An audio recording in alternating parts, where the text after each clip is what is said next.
I'm not with an insurance company, and I don't wear khakis, but my wife and I are wearing much smaller clothing sizes. That happened because we found an incredible program that has changed our lives. This is not make-believe. This is real. To get more information about this incredible program, just call us at 321-804-2310. That's 321-804-2310. Thank you, and my name is not Jake.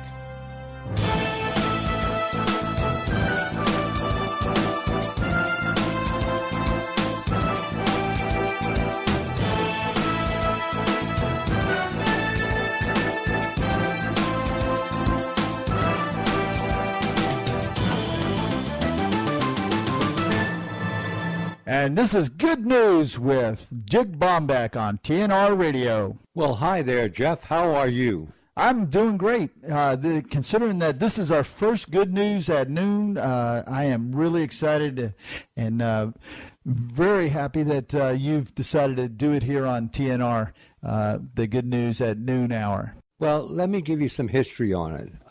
Basically, it was 4 years ago that I came up with the idea that we have all of this negative news. Maybe there needs to be something positive. And I approached the owner of a local radio station, and he liked the idea. And we started doing it 4 years ago.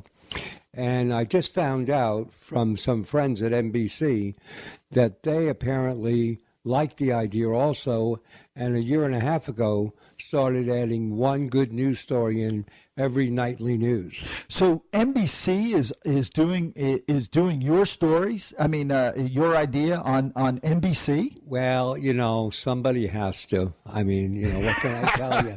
Well, we're doing it here on Good News at noon, right here on TNR. That's right, and I, just brought it over, and I really, because I'm such a part of TNR, I really see the good news being something that we can give the whole world. So what do you see when this is going to be on every day at noontime? Yeah, and what we'll do is we'll have 4 stories, and it's to give people encouragement, to give people hope, and to say, hey, there are good things happening, because we both know that there are so many negative things that are constantly pumping up. Well, I think the audience is really going to like it a lot, and hopefully we can get a big cheer from our studio audience. I don't know if we'll actually get them to participate, but I think they will. And let's start off with the first story. This was what? This was from back in 4 years ago? 4 years ago, these were the first stories I used. This was the first story, huh? First stories I used. So the first story is about a retiring car dealer gives each of his employees $1,000 for each year of service to his company. Man, I wish I could do that. Well, so do I. No, this happened in Ann Arbor, Michigan. The gentleman's name was Howard Cooper, and he was 83 years old, and he decided to sell the dealership. But before he did that, he brought all 89 of his employees in, and for every year of service they were with him, he gave them $1,000. $1,000 for every year of service. That is incredible. Do you know, has anybody followed up with this guy? Yes, and I checked, and he is now totally retired, but the new dealership, still a part of the deal was they had to retain all of the current employees, and all of those employees are still there. Now, I wonder if they're all looking for another boost. Yeah, maybe now, after 4 years, maybe it's $4,000. Right, yeah. But, I mean, in passing the story on, there were employees who were crying openly about the fact that Mr. Cooper would do this for every one of them. Wow. Now, do you think that the guy that just did this, where I think he gave like what was it, $78,000 or something to each one of his employees. Right. It was some development company. Do you think he may have gotten this idea from Mr. Cooper? It's very possible. In fact, it's funny you said that, Jeff, because that was one of our good news stories about 6-7 months ago. The gentleman was with a credit processing company, and he literally stopped his $1 million salary to give every one of his employees $77,000 a year. That's just amazing. That really is. And they say a lot about it's not what you get, it's what you give. And I would love to be able to interview one of these people to find out what it meant to them. Well, I think the one thing that with the most recent one, when it first was put out about the man giving each employee $77,000, what happened is the media said, "Oh, this is ridiculous. It's going to fall apart. His company's going to go nowhere." He has quadrupled his business. Holy smokes! Quadrupled the business, and that's a perfect example of. Right. What you give out, you get back. You get back. Big time. So your next story was boy 8 donates $1,000 prize to a little girl, 2 with leukemia. Oh, I just feel like crying when I hear that. I just got goosebumps all over the place. Well, this little boy is Wyatt Erber, and he is single-minded, and what he did 4 years ago, he won a scavenger hunt, and he got $1,000. And then he looked at his mom, Noel, and said, "I'm going to help Kara." And she said, "What?" And this is in Evansville, Illinois. Illinois. Wow. Is that that's a small town, ain't it? Small town. Yeah. And she said, "What do you mean you're going to help Kara?" "Well, Kara's sick, and I've got to help her. And so I want her to have the money to take care of herself." And this kid is 8 years old. 8 years old. Oh, wow.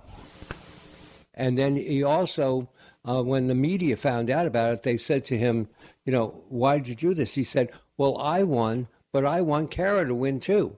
And they said, "Well, Kara's only 2 and you're 8. "Yeah, but she's a nice person." And that's all from an 8-year-old. They're so innocent at that age. Yeah. I mean, it was like, come on, doesn't everybody do this? Right. So has anybody followed up on this one? No. I have no idea how that one's gone. So he would be 12 and she would be 6. I wonder if they're, boyfriend and girlfriend. Yeah. Exactly. Yeah. So the next one, did you have any more on that one? No. Well, the thing is that when that happened and it got out, the neighbors in Edwardsville started a campaign for Kara. And because of him, there is hundreds of thousands of dollars have been raised for Kara, including a Kara bicycle fund. Wow. I would really love to know if Kara is still with us here after those 4 years, if those campaigns made any difference in her life. Well, one bit of good news, if you think about it, and it's on a personal level, 4 years ago, our grandson got leukemia, and he has now been cancer-free for over a year. Wow. Now, did you have an 8-year-old that participated? No, but we had a grandma and grandpa, Nana and Papa, who flew back and forth to see him.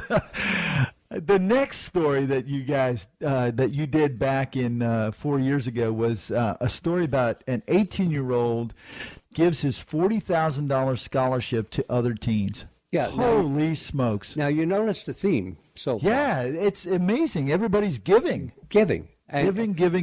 But what you don't hear most of the time, you don't hear these good news stories. No, you don't. If you watch any of the nightly news, whether it's the network newses or the cable newses, you don't hear positive stories like this. You just don't hear it. And in this case here is Alan Gui. He's 18. And he was 18 at the time. He was a star basketball player at Compton High School in Los Angeles. And he won a 3-throw contest, and the top prize was a $40,000 scholarship. And so he decided that he wanted to pass it on. Unbelievable. And so, he went to California State Northridge, and I know you're a big sports fan. I am. I'm a very big sports fan. And his name is Alan Guei. So he would now be 22. 22 years old, and yeah. he might be in the NBA for all we know. I would love to know where he is right now. I mean, how many people, just students and kids, go after, they want a scholarship, want a scholarship. This kid gets the scholarship and then gives it away. And he gave it away to 7 other students. Unbelievable. And the thing is, if you think about it, I'm just thinking about basketball. I wonder if Mr. Jenkins at Villanova is going to give away anything. I think he's going to be giving away. Yeah, he should be. He did very well the other night. That was some game, wasn't it? And it was brother against brother, and the other brother knew that was the way the game was going to end. Right. And did you see them hugging each other? Yeah, it was unbelievable. Yeah. I mean, I'm getting all kind of but to know that you are going to be a part of something that your brother, either side, is going to be a part of, and then to know that your brother is the guy that does the shot and wins the game for his team, and you're like on the other team, and you want to be sad, but you're so happy for your brother. It's crazy. I know, and it's so amazing that and the media, I think, the media covering it were so shocked. Did you see Charles Barkley? Oh, yeah. Jumping up and down. Like jumping up and down. But you know what was really amazing is that the one brother actually called the play and knew who was going to take the shot and how it was going to end. I mean, he knew it. He told his brother before the game. It was like, this is the way it's going to happen. I didn't realize. I never. Yeah, they had it on last night. It was like, wow. The story just keeps on growing. But you know what? The coach, the Villanova coach, what kind of expression was that? Was it shock or what was that? It was. He was like, I can't believe this. It's disbelief. Wake me up. Is this a dream? Well, I figured I'd be up all night watching the game in overtime. Yeah, that was amazing. That was just amazing. So another one of the stories that you have is a prosthetic. What is this? Prosthetic helps golf prodigy drive ball 200 yards at the age of 10. Right. Okay. This wasn't the UCF story, was it? No. This is Leo Miller, and he was born without fingers on his right hand. But he told his parents that he wanted to play golf. He just started saying he wanted to play golf. Well, as time went on, this is, by the way, this young man lives over in Britain in a seaside resort town, similar to what we have seaside resorts here. and so anyway, he told his parents, and he kept asking them, what he could do.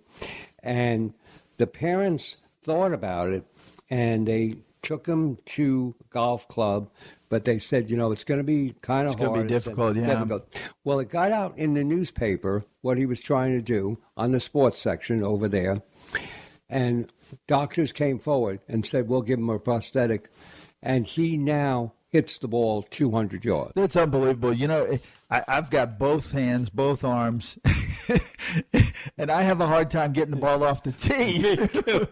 Me too. And it was the Dorset, and I like to give credit to who did it. Dorset Orthopedic is the one that fit him with the flexible sleeve so he could hold the golf thing.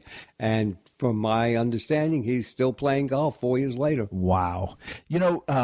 I had mentioned right before we started on this story about the UCF story like this. And it's so that the audience knows it's about the UCF team, the robotics team that built the prosthetic hand for a young man and actually gave him it for free. And they built it for $300. Have you heard that story?